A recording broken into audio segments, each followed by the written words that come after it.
अभी रात के 8:30 बजे हैं और मैं किचन में हूँ। खाना बना लेती हूँ, दूध गर्म कर लेती हूँ पहले मैं।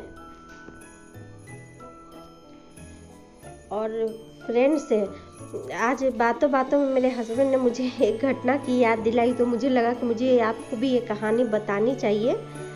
और तब मैं खाना बना कर ये कहानी आपको ज़रूर बताऊंगी, क्योंकि बहुत इंटरेस्टिंग है और मेरी ट्रू स्टोरी है, कोई मजाक नहीं है या कोई बुक में पढ़ा हुआ या लिखा हुआ कहानी नहीं है। ये मेरी कहानी है और बिल्कुल सही सच्ची कहानी है जो मैंने महसूस किया। कोई ऐसे नहीं है कि मैं मनगढ़ंत कहानी आपको बताने वाली हूँ। जो मेरे साथ हुआ वही बताऊंगी मैं। जो घटना मेरे साथ हुआ, ठीक है, वो अभी तक मेरे मन में है। मैं भूलती नहीं हूँ उस बात को। कभी कभी मैं अकेले होती तो डर जाती हूँ। तो हेलो फ्रेंड्स, मैं हूँ सपना और आप देख रहे हैं मेरा चैनल सपना सिंपल ब्लॉग। तो जैसा कि आपने आज का टाइटल देख ही लिया होगा क्या है, तो ये कोई कहानी नहीं है, मेरे साथ एक घटना हुई, वही मैं बता रही हूँ। मैंने अपने सारे दोस्तों को भी बताया था, तो मुझे लगा मुझे आप लोग के साथ भी ये शेयर करना चाहिए। कितने लोगों को इन सब बातों पर विश्वास है, प्लीज़ कमेंट में बताइएगा। और क्या आपके साथ भी कोई ऐसा घटना हुआ कभी, तो प्लीज़ मेरे कमेंट में बताइएगा। तो बताती हूँ मेरे साथ क्या हुआ था। तो ये बात उस समय की है जब मेरे हस्बैंड की पोस्टिंग गुवाहाटी से 20 किलोमीटर है दूर, डिगारू, वहाँ आई थी। और जब हम लोग गए डिगारू तो बहुत अच्छा लगा मुझे। पहाड़ी जगह है और बिल्कुल शांत शांत सा माहौल, ज़्यादा भीड़ भड़क्का नहीं, बहुत अच्छा था। क्योंकि वो गुवाहाटी से बहुत दूर था, तो गांव टाइप का था, गांव जैसा था बिल्कुल। तो बिल्कुल शांत माहौल था, अगल बगल में टी गार्डन और आबादी बहुत कम, बहुत अच्छा लगता था। तो मैं कहाँ चली गई मैं तो फिर वो मुझे जो क्वार्टर मिला, जैसे हम लोग क्वार्टर में आए, तो जब हम लोग क्वार्टर में आए उसके बाद भी 2-3 दिन तक इनको छुट्टी था, तो ये घर में ही रहे। तो तब तक तो सब ठीक था क्वार्टर में। और क्वार्टर कुछ ऐसा था कि रो में बना हुआ क्वार्टर था। और मुझे जो जिस बिल्डिंग में मिला था क्वार्टर, वो सबसे लास्ट में था। और उसके बाद फिर बाउंड्री और उसके बाद टी गार्डन था, मतलब सुनसान टाइप का था, लेकिन फिर भी और नया क्वार्टर था, तो मुझे बहुत अच्छा लगता था। और पूरे बिल्डिंग में जिस सारे क्वार्टर जो बने हुए थे, तो 4-4 क्वार्टर थे हर बिल्डिंग में। तो मेरा बिल्डिंग जो था वो सबसे लास्ट में था और अलग था, थोड़ा सा कोने में। तो और उसके बाद टी गार्डन ही था, तो बिल्कुल सुना, मतलब बिल्कुल शोर शराबा नहीं, सुना सुना लगता था। तो उसके बाद जैसे ही मैं क्वार्टर में आई, 3-4 दिन रुके, तो सब ठीक था। मैं साफ़ सफाई करके अच्छे से, और क्वार्टर कुछ ऐसा था कि मेरे बगल में भी कोई नहीं था, बंद था। और नीचे जो 2 क्वार्टर थे, जैसे एक बिल्डिंग में 4 क्वार्टर थे, तो एक में तो मैं आ गई थी, एक बगल में खाली था, उसमें भी कोई आने वाले थे। और नीचे 2 था, तो वो स्टोर रूम बना दिया था, तो वो सप्ताह में एक बार ही खुलता था सामान लेने के लिए। और जो फर्नीचर टूटे फूटे फैन वगैरह है उसको जमा करने के लिए एक दिन खुलता था सप्ताह में। तो ऐसे एक ही दिन उसमें आदमी बैठते थे 1 घंटे के लिए, उसके बाद भी वो बंद हो जाता था, दोनों नीचे का दोनों। तो उसके बाद 2-3 दिन रुके तो सब ठीक था। जब तीसरा दिन इनकी ड्यूटी लगी रात को, तो सब ठीक था। हमने खाना खाया अच्छे से, बच्चे भी खुश थे उस समय, क्योंकि अब नए नए शिफ्ट हुए तो टीवी वगैरह चल नहीं रहा था। तो इनकी ड्यूटी थी 10 से 12 की, तो इन्होंने सोचा होगा कि अकेले है तो मन लग रहा है कि नहीं, थोड़ा सा बात ही कर लेता हूँ ड्यूटी आवर में। 2 घंटे ड्यूटी थे, 10 से 12। तो ये 10 बजे से ही मुझसे बात करना स्टार्ट कर दिए थे। तो इस तरह 12 बजे तक ये मुझसे बात करते रहे। तो 12 जैसे ही बजा, मैंने घड़ी देखा तो 12 बज गया। तो मैंने इनसे कहा था कि अब तो 12 बज गया, आपका ड्यूटी भी ख़त्म हो गया, आप सो जाइए। तो इन्होंने कहा ठीक है, हम सो जाते हैं। तो ये सोने चले गए। मैंने मोबाइल कॉल कट कर दिया। उसके बाद जैसे ही मैं सोची कि अब लाइट ऑफ करके और सो जाती हूँ मैं भी, तो फिर क्या हुआ कि एकदम से मैं लाइट बंद करने से मेरे पहले ही कट कट कट कट जोर जोर से आवाज़ आना स्टार्ट हो गया पंखे से। तो मुझे लगा कि कुछ इलेक्ट्रिक प्रॉब्लम होगा या पंखे को अच्छे से सेट नहीं लगाया नहीं होगा, इसलिए कुछ होगा, इस वजह से हो रहा होगा ऐसा। या तो पंखा चलना अच्छे से चलने लगेगा या फिर वो बंद ही हो जाएगा, कुछ ख़राब हो गया पंखे में।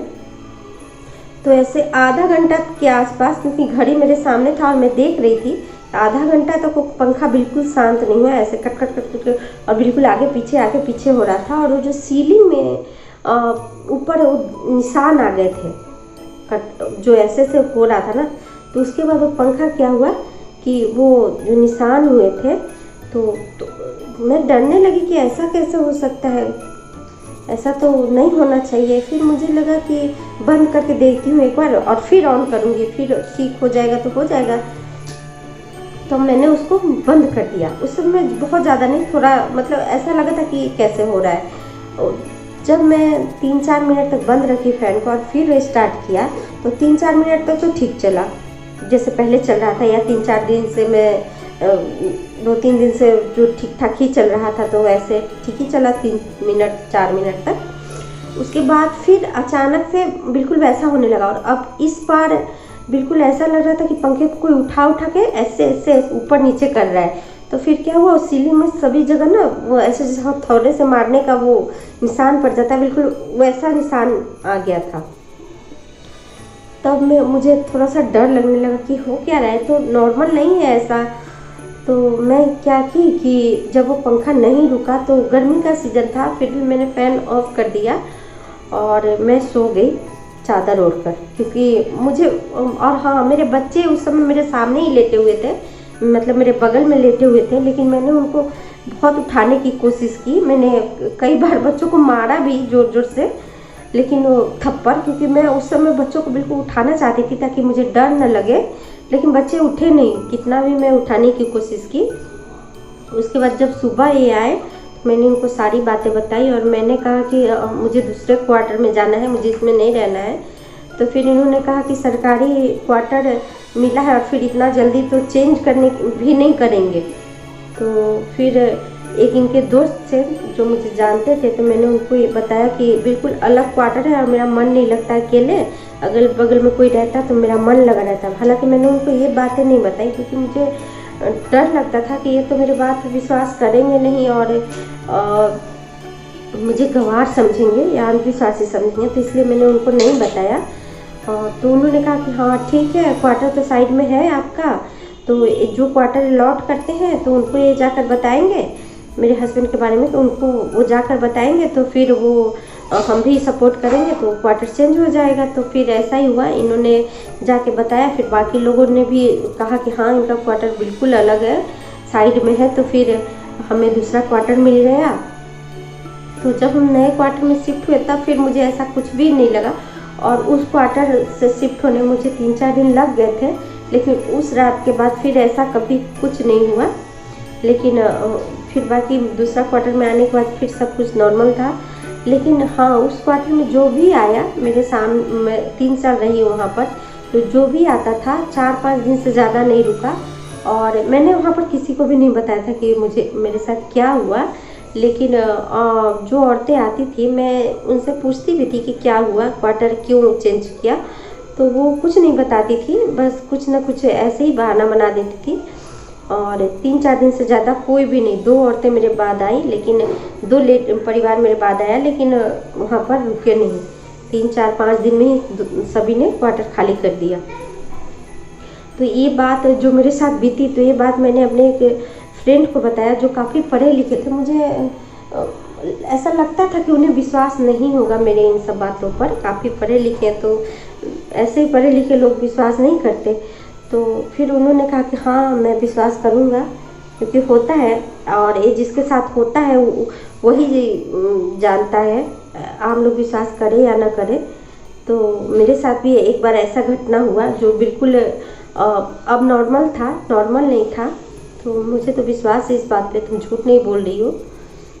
तो फिर मुझे लगा कि चलिए है तो कोई विश्वास किया, क्योंकि मैं भी अंधविश्वासी नहीं हूँ। और मुझे खुद ही ये बात अगर मुझे कोई और बताता तो मैं खुद उस पर हंसती, क्योंकि ऐसी कई बातें जो औरतें बताती है तो मैं उनकी बातों को बिल्कुल इग्नोर करती थी और बोलती थी बेवकूफ़ है, कुछ भी बोलती है, ऐसा नहीं होता होगा। लेकिन जब मेरे साथ खुद हुआ तब मुझे लगा कि क्योंकि वो बिल्कुल नॉर्मल नहीं था, नॉर्मल होता तो मुझे खुद ही मैं इतना रिएक्ट नहीं करती, लेकिन वो बिल्कुल अजीब सा था जिसका डर कभी कभी मैं सोचती हूँ तो मेरा अभी भी मेरे दिमाग में आता है कि वो था क्या, क्या कुछ ऐसा था कि मुझे ये मतलब ये जाहिर करने की कोशिश कर रहा हो मेरे सामने कि मैं भी हूँ इस क्वार्टर में। मुझे मतलब मैं सोचती थी तो मुझे अब ऐसा लगता है कि हो सकता है कि ऐसा होता होगा कि कोई है और वो अपने आप को दिखाने के लिए कि तुम भी हो और मैं भी हूँ इस क्वार्टर में। तो ऐसा कुछ पता नहीं, कुछ समझ में नहीं आता मेरे कि क्या हुआ। तो बस यहीं तक था मेरा आज का ब्लॉग। और ये कोई ऐसा कोई मनगढ़ंत कहानी या कोई किताबों से पढ़ी हुई कहानी नहीं है, ये जो मेरे साथ हुआ वो ट्रू स्टोरी है मेरी। तो बस यहीं तक था।